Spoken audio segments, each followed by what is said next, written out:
जय माता दी बंधुओं, आपके अपने माँ कात्यायनी संस्कार चैनल में आप सभी का हार्दिक हार्दिक अभिनंदन है। सर्वप्रथम माता पिता गुरुदेव के चरणों में मेरा बारंबार प्रणाम है। अतएव आप सभी माताओं, बहनों, भाइयों, बंधुओं को सादर जय श्री कृष्णा। बंधुओं, आज पुनः आप सभी के समक्ष एकादशी व्रत की कथा तथा कथा का सार लेकर के उपस्थित हुई हूँ।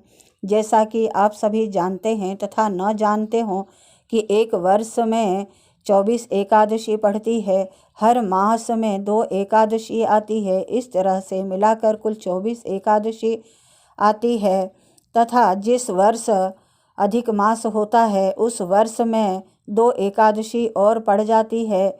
जिस तरह से हर महीने की एकादशियां होती हैं उसी तरह से हर एकादशी का अपना एक नाम होता है तथा नाम के अनुसार ही वह एकादशी फल देने वाली होती है।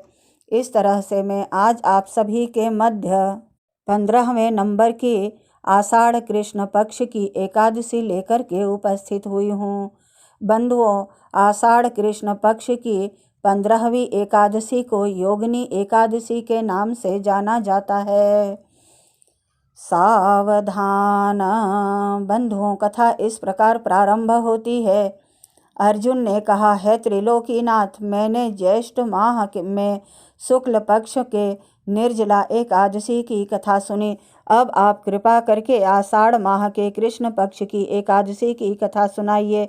इस एकादशी का नाम तथा महात्म्य क्या है, सो अब मुझे विस्तार पूर्वक बताएं। श्री कृष्ण ने कहा, हे पांडुपुत्र, आषाढ़ माह के कृष्ण पक्ष की एकादशी का नाम योगिनी है। इसके व्रत से सभी पाप नष्ट हो जाते हैं। यह व्रत इहलोक में भोग तथा परलोक में मुक्ति देने वाला है। हे अर्जुन, यह एकादशी तीनों लोकों में प्रसिद्ध है। इसके व्रत से सभी पाप नष्ट हो जाते हैं। तुम्हें मैं पुराण में कही हुई कथा सुनाता हूँ, ध्यान पूर्वक श्रवण करो। कुबेर नाम का एक राजा अलकापुरी नाम की नगरी में राज्य करता था। वह शिव भक्त था। उसकी पूजा करने के लिए एक हेममाली पुष्प लाया करता था। माली की विशालाक्षी नाम की अति सुंदर स्त्री थी। एक दिन वह मान सरोवर से पुष्प ले आया, किंतु कामासक्त होने के कारण पुष्पों को रखकर अपनी स्त्री के साथ रमण करने लगा। इस भोग विलास में दोपहर हो गई। हेममाली की राह देखते देखते जब राजा कुबेर को दोपहर हो गई तो उसने क्रोधपूर्वक अपने सेवकों को आज्ञा दी कि तुम लोग जाकर पता लगाओ कि हेममाली अभी तक पुष्प लेकर क्यों नहीं आया है। जब सेवकों ने उसका पता लगा लिया तो राजा के पास जाकर बताया, हे राजा, वह हेममाली अपनी स्त्री के साथ रमण कर रहा है। इस बात को सुन राजा कुबेर ने हेममाली को बुलाने की आज्ञा दी। डर से कांपता हुआ हेममाली राजा के सामने उपस्थित हुआ।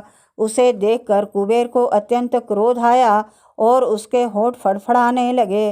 राजा ने कहा, अरे अधम, तूने मेरे परम पूजनीय देवों के भी देव भगवान शिव जी का अपमान किया है।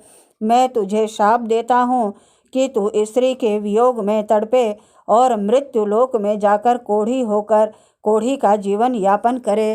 कुबेर के शाप से वह तत्क्षण स्वर्ग से पृथ्वी पर आ गिरा और कोढ़ी हो गया।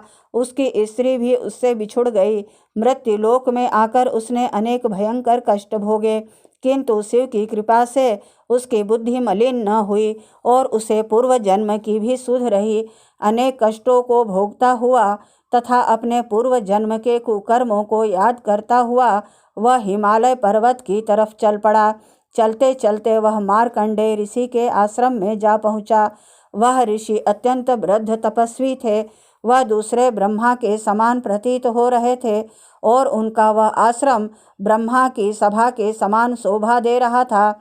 ऋषि को देखकर हेममाली वहां गया और उन्हें प्रणाम करके उनके चरणों में गिर पड़ा। हेममाली को देखकर मार्कंडेय ऋषि ने कहा, तूने कौन से निष्कृष्ट कर्म किए हैं जिससे तू कोढ़ी हुआ और भयानक कष्ट भोग रहा है। महर्षि की बात सुनकर हेममाली बोला, हे मुनि श्रेष्ठ, मैं यमराज कुबेर का चाकर था। मेरा नाम हेममाली है। राजा की पूजा के लिए मैं नित्य प्रति पुष्प लाया करता था। एक दिन अपनी स्त्री के साथ विहार करते करते देर हो गई और दोपहर तक पुष्प न पहुंचा सका। तब उन्होंने मुझे शाप दिया कि तू अपनी स्त्री का वियोग और मृत्युलोक में जाकर कोढ़ी बनकर दुख भोग। इस कारण मैं कोढ़ी हो गया हूँ तथा पृथ्वी पर आकर भयंकर कष्ट भोग रहा हूँ। अतः कृपा करके आप कोई ऐसा उपाय बतलाएं जिससे मेरी मुक्ति हो। तब मार्कंडेय ऋषि ने कहा, हे हेममाली, तूने मेरे सम्मुख सत्य वचन कहे हैं, इसलिए मैं तेरे उद्धार के लिए एक व्रत बताता हूँ।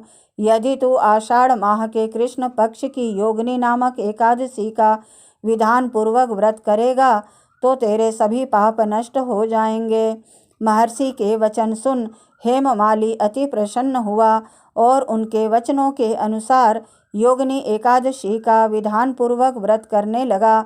इसके प्रभाव से कुछ ही समय बाद वह फिर से अपने दिव्य स्वरूप में आ गया और सुखपूर्वक अपनी स्त्री के साथ विहार करने लगा। हे राजन, इस योगिनी की कथा का फल 88 सहस्र ब्राह्मणों को भोजन कराने के बराबर है।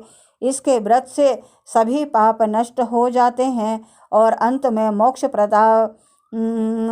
प्रदान होता है, अर्थात हम मोक्ष को प्राप्त करते हैं। मोक्ष प्राप्त करके प्राणी स्वर्ग का अधिकारी बनता है। इस तरह कथा पूर्ण हुई। कथा का सार इस प्रकार है, मनुष्य को पूजा आदि धर्म में आलस्य या प्रमाद नहीं करना चाहिए, अपितु मन को संयम में रखकर सदैव भगवान की सेवा में तत्पर रहना चाहिए। ओम नमः शिवाय। लक्ष्मी नारायणाय नमो नमः। बंधुओं, इस प्रकार एकादशी की व्रत कथा पूर्ण हुई। यदि यह योगिनी एकादशी की व्रत कथा आप सभी को पसंद आई हो तो प्लीज़ लाइक, शेयर व सब्सक्राइब अवश्य करें। जय माता दी बंधुओं। ओम नमो नारायणाय।